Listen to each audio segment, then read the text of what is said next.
kalaks! Welcome to another travel vlog. So ngayon mga kalaks, nandito tayo uli sa favorite place natin. Ewan ko, may mga tao magko-comment siguro na hindi nila ito favorite place. Nandito tayo sa NAIA Terminal 3 for our flight going to Canada. We will be flying to Canada via Cathay Pacific. So we booked it last March yata, nung may travel sale sa may Mega Mall. So at any rate, so ang layover nitong flight na to is Hong Kong. Then from Hong Kong, we will be flying to Toronto Pearson Airport. So yun mga kalaks, tapos na tayo sa immigration process. It's a pretty quick.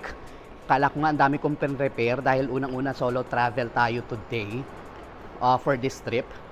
Pero apparently mga kalaks, ang tinanong lang sa akin ay kung ano yung visa ko, kung e-visa ba or ETA ba or yung paper visa talaga. And then I said sa IO, ETA. Tapos hiningi niya yung ETA, yung copy ng ETA.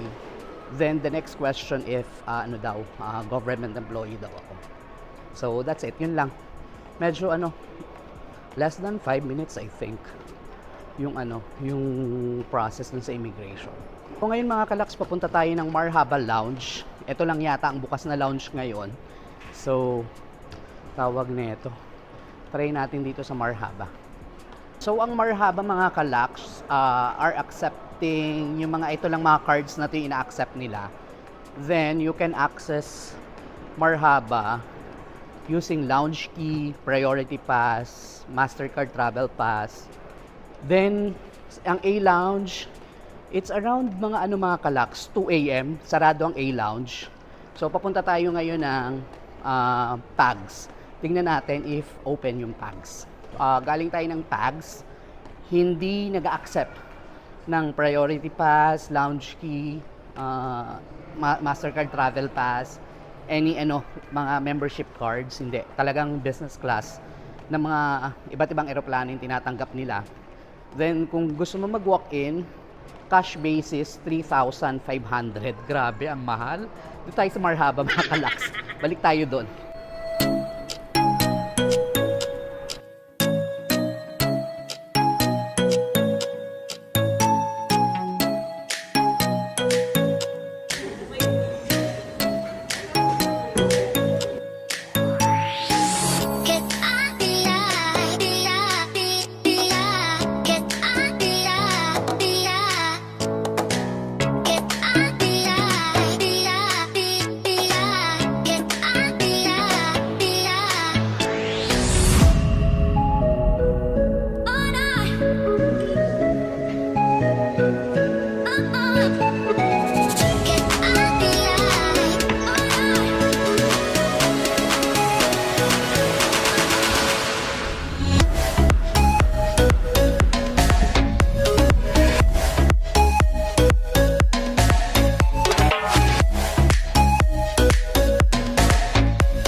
Mga kalaks, we just boarded the plane, Cathay Pacific flight going to Hong Kong, and apparently okay itong seat na nabook natin. So yeah, maluwag yung leg room and maganda yung plane as opposed dun sa isang Cathay Pacific flight that we rode nung nag-Japan tayo. Medyo luma yung yung plane. As of now, nagbo-board na ng lahat ng passengers, pero parang kami na yung parang second to the last kami na nag-board dahil ang seat natin ay 22A. So hopefully on time, kahit medyo maulan dito sa Manila ngayon. There's a typhoon apparently dito sa Philippines. So hopefully on time lahat ng ating flight.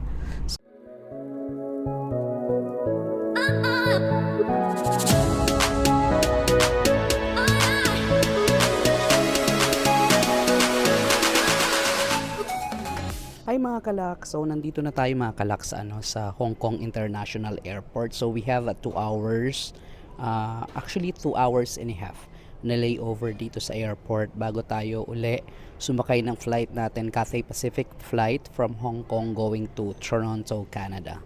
Okay mga kalaks, if this is the first time that you visited my channel, please do consider subscribing and hit that notification bell para ma-update ka every time na may bago tayong video upload sa YouTube channel ko. Immigration, mga kalaks, IO story tayo, immigration story tayo sa Manila. So yan ang gusto nyo, di ba? Para at least aware lang kayo kung paano tumatakbo or ano yung mga questions na tinanong sa atin sa immigration sa Philippines. So mga kalaks, pagpunta ko sa sa IO, dun sa IO booth, actually nag-prepare talaga ako. Yung usual na pine-prepare ko mga documents, ililista ko na lang dito mga kalaks. Ano yung mga dala kong documents. Inabot ko yung passport ko. Tapos yung boarding pass na nilagay ko lang doon mga kalaks doon sa nakaipit sa passport is the boarding pass going to Hong Kong, yung Manila-Hong Kong leg na boarding pass. Then tinignan ng IO yung passport ko. So dalawang passports yung magkasama mga kalaks. Pero usually pag hindi naman kailangan yung US visa, hindi ko naman ina-attach yung old passport. Pero ito kasi nandun yung old US visa ko na nakalink doon sa Canadian ETA natin. Tinignan ni IO, ni immigration officer yung file, syempre yung e-departure nandun yung destination mo. So sabi niya sa akin, so papunta ka pala ng Canada, sir. Sabi ko, yes. Tapos okay. Tapos tingin uli siya sa computer, sabi niya, di ka naman government employee, no? Sabi ni IO sa akin.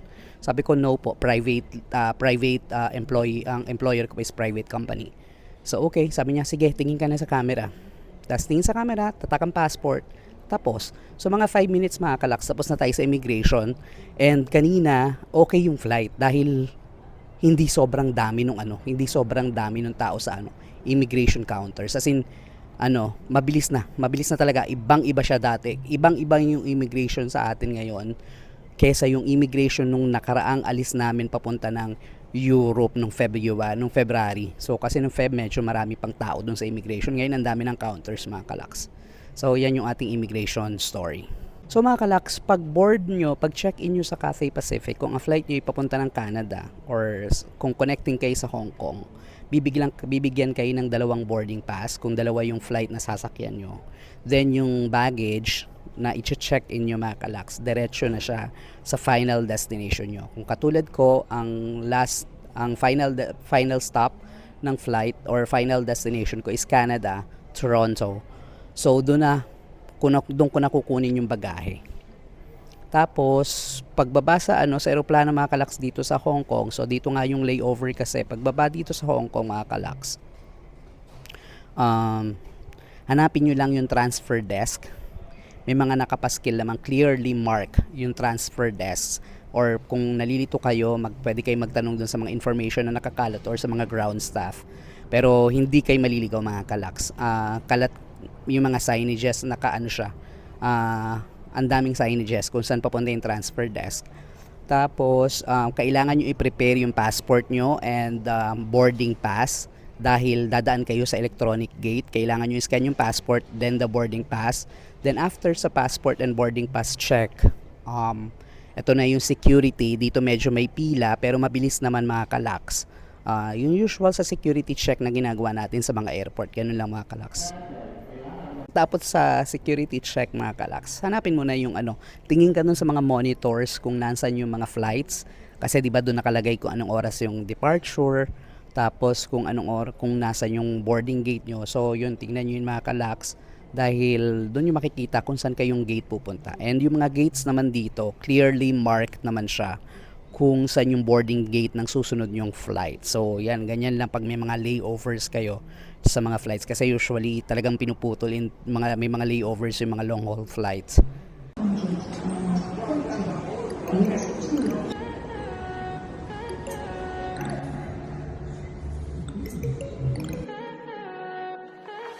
Stay high for the most of time. Meet a stranger, jump right in your climb. Waking up on your sofa next to half-filled bottles from last night. I don't even know where we are. I'm naked and I don't know you. But if you wanna go sometime, if you wanna leave this town, baby, I'm lost, I'm fading now. Baby, I'm lost, I'm fading now. Tell me if you wanna go sometime. Yeah, we could be alone tonight. Baby, I'm lost, I'm fading now.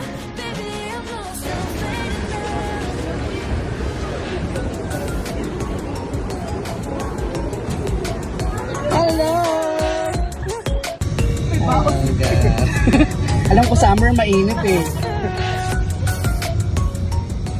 Lang yan. So we just landed Toronto and sa immigration actually mga kalaksi, to sa mga countries na napuntahan natin na napakabilis and smooth nung immigration process. So pag land sa pag exit nyo do sa plane, medyo maraming lakad pero yung process ng immigration, may kiosk doon. You'll just input yung mga details like scan your passport, tas sang country, tas kung direct flight ba. Ganun lang siya. Tas may issue na papel sa inyo, yun lang yung papakita mo sa immigration officer. Tas sa immigration officer mga kalaks, ang ang pangalan nito, ang tinanong lang kung first time ko daw ba sa Canada. So sabi ko no, it's not my first time here. Tapos yun lang actually. Tapos sabi sino yung anong purpose of travel pala, yun yung unang tinanong. Then kung saan magstay. So technically yun lang, less than 3 minutes tapos yung ating immigration process. So sinundo ako mga kalaks nung aking cousin na nakatira dito sa Canada and family niya, si Roy. So ngayon nandito kami, ingay. Yun sila Roy. Punta daw kami sa may signage ng Canada or Toronto. This is Queen and York Street. This is Gab. Oh, inaanak ko. Pero parang kasing laki ko na siya. Yan. Ikot kami dito sa downtown Toronto. Chicken hot dog. What you want? Hot dog and fries. Bumibili tayo mga kalaks dito sa may Steve's Catering, mga bilihan ng hot dog, burger, fries. Quick bites lang dahil kakain din naman tayo mamaya.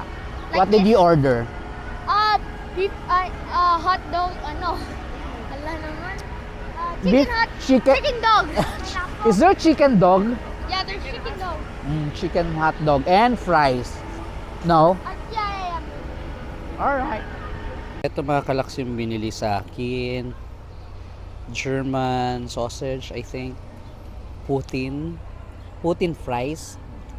Ito ba dito lang to? Ano to? Canadian or? Canadian.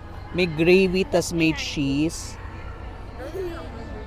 Yan. Tas ikaw maglalagay ng mga toppings or dressing. Wait. Ikaw, sige, anong order mo? Hot dog with french fries. Hot dog with french fries. Simple. Asan yung pang vlog mo? Huh? Oh, welcome to my video! I'm not sure how. Hello everybody, welcome to my YouTube channel. Now, we're in Toronto. And then, we're going to... It's taking over the vlog. Yeah. I have like one battery. Look at you, Huh? Hold it away from me. Alright. So we're in Toronto. We're going to the CN Tower. And then we're just going to walk first. Okay. That's all.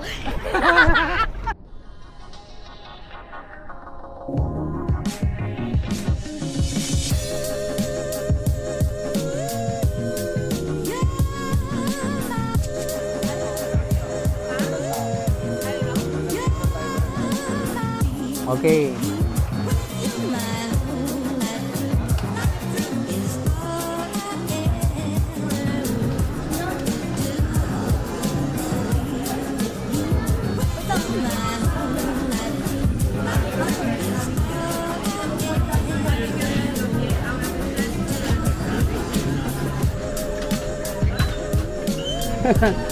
Come leave it. Thanks. You don't need to stand there.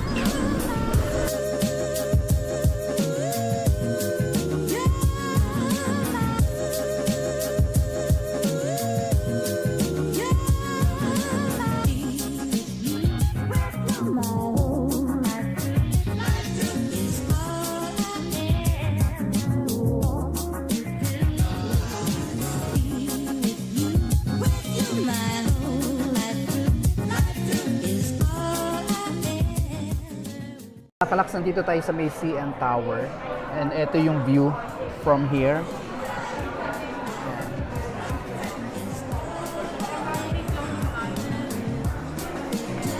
Alora, come here.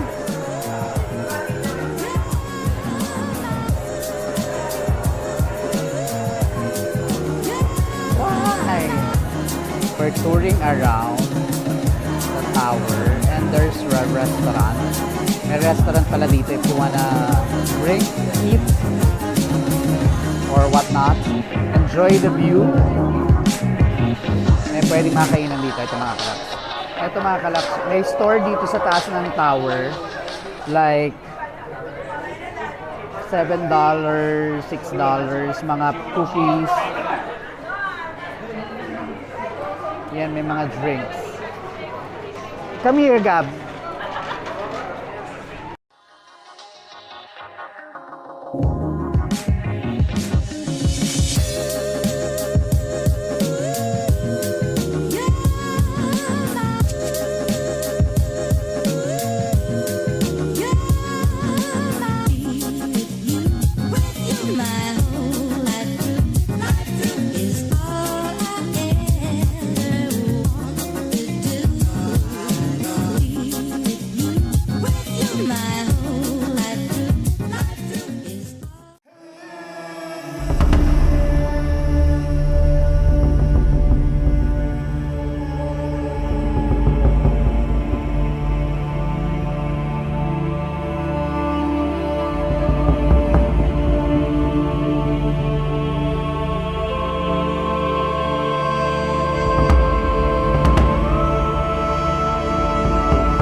Hello mga kalaks, so nandito na tayo sa room natin dito sa Vaughan. I think that's how they pronounce it dito sa Canada. So ito yung binook na hotel ng cousin ko. Dito kami magstay for few nights while we tour or habang tinutour nila ako dito sa Canada. So pangalan ng hotel is Avid Hotel and ito yung room namin mga kalaks. I will be sharing to you yung itsura ng room na pag-stay namin dito sa Canada. So pagpasok mga kalaks, may full body mirror dyan. Yan. May full body mirror. Tapos, may mga sabitan ng ano dyan. Damit, parang dresser. Tapos, they also have personal ref. Tapos, what's this? Is it a cabinet or something? No. Mga ano din siya. Nakalagay na yung gamit ng mga cousin ko. Yan. Yan. Dresser din siya. Yan. Tapos, may dalawang 2 double beds. Yan, dito, dalawang beds. Tapos, may TV. Tapos merong mga sabitan dyan. Nag-ayos na kami ng gamit.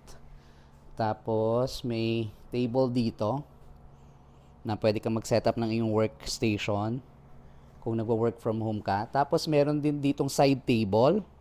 Paganda dahil, ito, may mga lagayan ng USB cable, tapos pwede ka mag-charge dyan ng kung ano-ano mong gadgets. Tapos, syempre summer ngayon, importante yung aircon, malamig. Yan, may aircon. Tapos ito yung view, wala namang masyadong view makikita. So, yan. Tapos sa CR, mga kalaks, puntahan natin yung CR, tingnan natin ang itsura.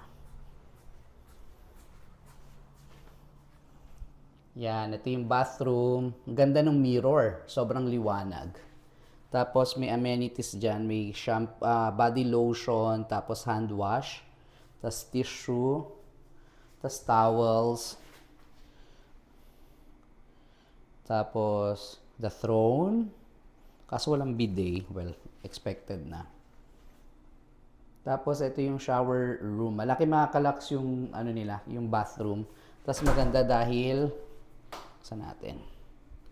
Meron na rin mga conditioner, body wash na kasama. Dove ang tatak. 4, 3, 2, 1. So, there you have it mga kalaks. Yan yung room natin dito sa Canada, sa Toronto. So, dito tayo magstay for a few nights while we tour Toronto, Canada. I will be ending mga kalaks today's vlog here. Medyo mahaba yung araw. And we need to rest dahil bukas medyo mahaba uli yung araw na nasa labas o nasa pasyalan tayo. So, I'll talk to you tomorrow mga kalaks. Good night everyone.